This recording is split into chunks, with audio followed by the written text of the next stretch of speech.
Fala galera, tudo bem com vocês? Você que está me acompanhando aí, tá? Pelo Instagram, você que está assistindo esse vídeo pelo Instagram, corre na minha bio, tá? Rapidinho na minha bio do Instagram. Vai lá, me segue, tá bom? Deixa o like aí no vídeo, fortalece, compartilha esse vídeo, me marca aí quando você for compartilhar, Eduardo Mendes _, tá bom? Repostar esse vídeo, você aí me marca. E você que estiver me assistindo pelo YouTube já sabe, deixa aquele like, se inscreve no canal, tá bom? É de graça, é uma forma de você falar pro YouTube que o conteúdo é bacana e nos incentivar a gravar mais, tá bom?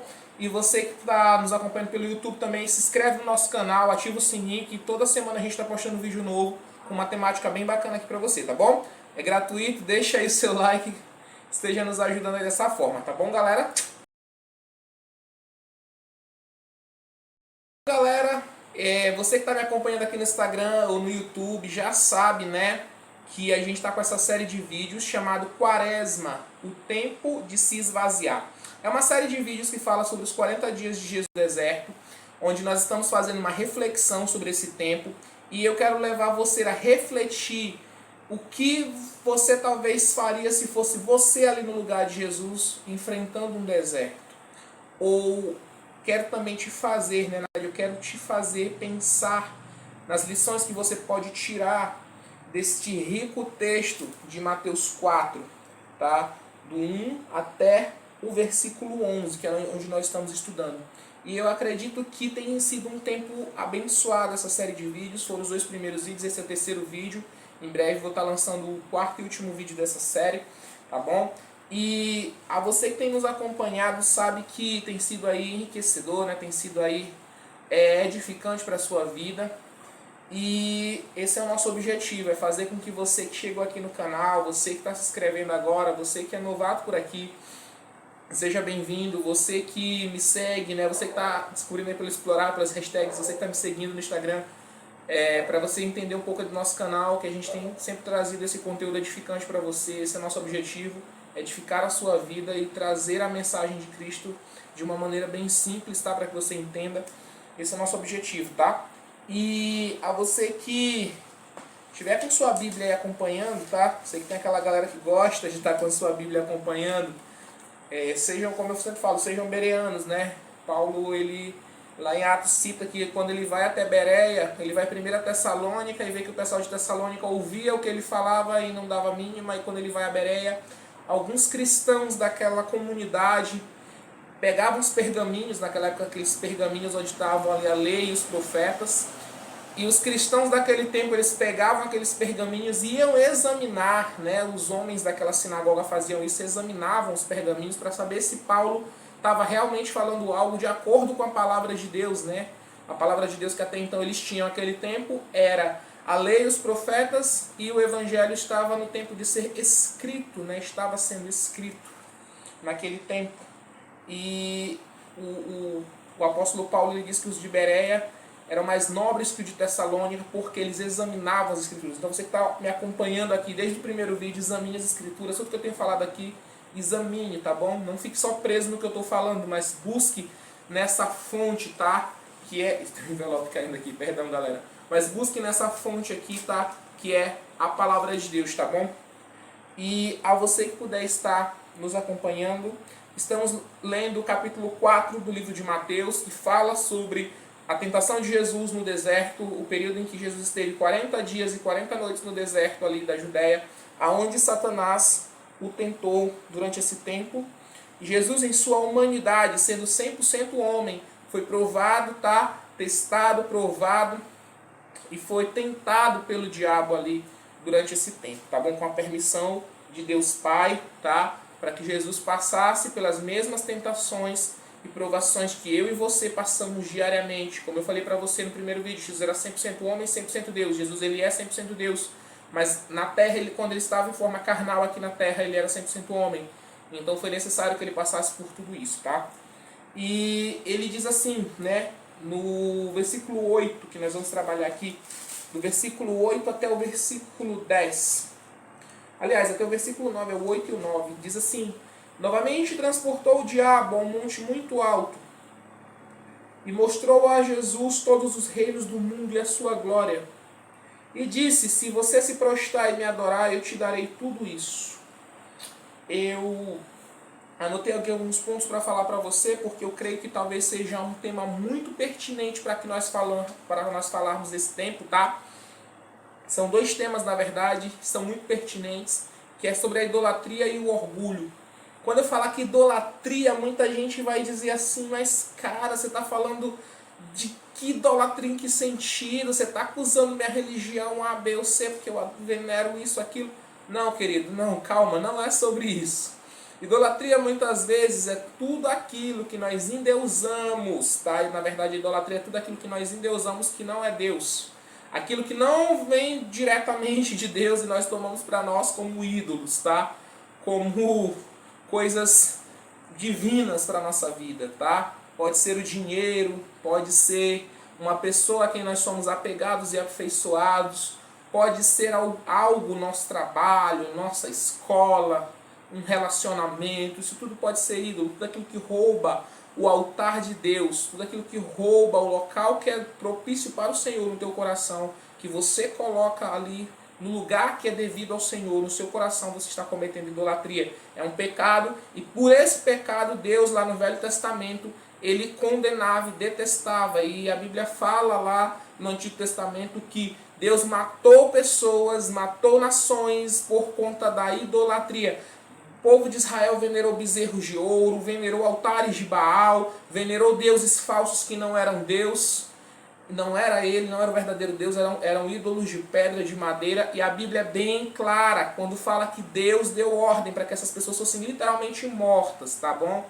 Deus deu ordem para que descesse fogo do céu e consumisse essas pessoas, para que a terra se abrisse, para que fossem mortos a fio de espada, para que viessem nações inimigas e dominasse o povo, para castigá-los a tal ponto deles entenderem que não havia outro Deus senão o Deus de Israel. E Deus diz que eles cometem prostituição. Que prostituição é essa? É a prostituição espiritual, é quando eles deixavam de adorar a Deus para adorar outros deuses. E é o que Satanás induz Jesus aqui a fazer. Satanás, ele quer prostituir Jesus. Talvez esse termo vai ser estranho, porque quando a gente fala de prostituição, a gente se entende logo pela questão sexual, homem e mulher, carnal, entre pessoas, entre seres humanos. Não estou falando de sexo. A prostituição que Deus condenava do povo de Israel era o seguinte: era um povo que traía Deus, traía o Deus que nos livrou do deserto, um povo que traía o Deus que os livrou da mão de Faraó, da escravidão e os levou até uma terra de bonança, de prosperidade. O povo traía esse Deus com ídolos, tá? Com deuses dos povos ao redor, ao entorno.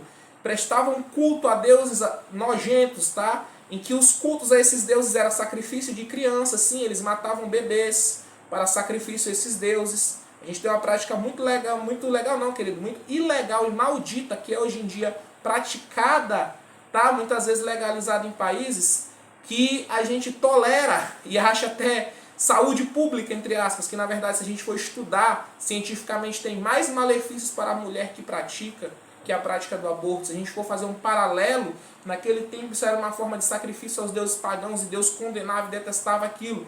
A gente tem também hoje, no nosso tempo, tá, muitas práticas, como por exemplo, hoje a gente tem um costume, né, de depositar nosso dinheiro aos ídolos pagãos. Eu vejo gente que joga na fonte daquelas fontes quando vai a lugares, porque é turismo. Aquilo ali era uma forma que o povo tinha de levar o seu dinheiro, as suas moedas de prata, de ouro, até os altares pagãos. A gente tem essas coisas hoje em dia que podem parecer costumes inofensivos, mas que na verdade, tá, são coisas vindas mesmo daquele tempo. Se a gente for fazer um paralelo, a gente já carrega essa herança pecaminosa. Temos que nos livrar disso e entender quem é o Senhor sobre a nossa vida, que só tem um Deus, que é o único caminho, a verdade e a vida. Um Deus que é Pai, Deus que é Filho, Deus que é Espírito, que morreu na cruz e suportou até a morte para que eu e você tenhamos vida. Não há outro Deus além dele. Ele mesmo afirma isso, que não há outro Deus além dele. E nós entendemos nesse capítulo que Satanás, ele tenta corromper Jesus com essa paixão ali pelos reinos do mundo. Ele mostra para Jesus os prazeres da vida, os reinos do mundo. A glória que ali havia, tudo aquilo que, entre aspas, bom, que a gente sabe que não é bom, é ilusório, havia ali, diz para Jesus: se você me adorar, se você se prostrar, eu te darei tudo isso. E era algo que o povo de Israel se corrompeu lá atrás, mas Jesus sabia dessa infidelidade de Israel. Jesus disse: não, eu não quero isso para a minha vida.